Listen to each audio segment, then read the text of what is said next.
સૌને જય શ્રી કૃષ્ણ, સૌને જય ભગવદ્ ગીતે, જય જ્ઞાન વિજ્ઞાન યોગ.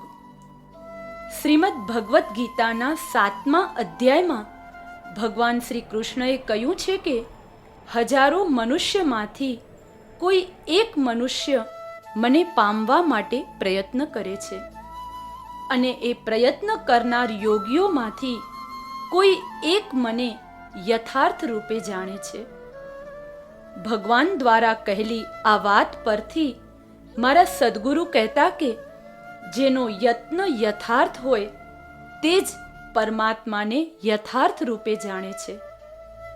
વાસ્તવિકતા અને અવાસ્તવિકતા વચ્ચેના અંતરને સમજ્યા પછી એ સમજને પોતાના કર્તવ્ય કર્મોમાં આકાર દેવાથી જ યથાર્થ યત્ન થાય છે. આવા યથાર્થ યત્નથી આપણે પરમાત્માને યથાર્થ રૂપે જાણી અને અનુભવી શકીએ છીએ, અને અંતે પરમાત્મા સાથે યોગ સાધી શકીએ છીએ. આને જ જ્ઞાન વિજ્ઞાન યોગ કહેવાય. તો ચાલો યથાર્થ યત્ન કેમ કરવો તેને આપણે એક ભજનના માધ્યમથી જાણીએ. જેનો યત્ન યથાર્થ છે તે પરમ અર્થને પામે છે.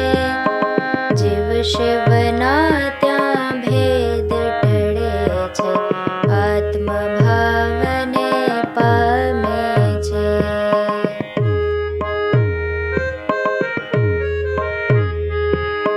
રાગ દ્વેષના બે દ્વારોથી જીવાત્મા બંધાય છે. પ્રેમ સ્વયંમાં એક જ ઔષધ, જીવ ભાવ મરી જાય છે.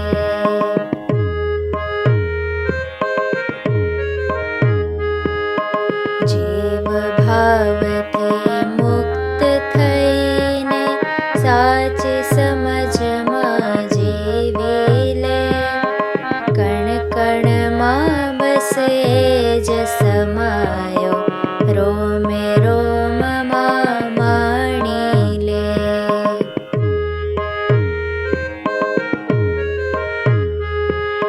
સાચી સમજને સ્વીકારીને પરમ પ્રેમમાં જીવી લે.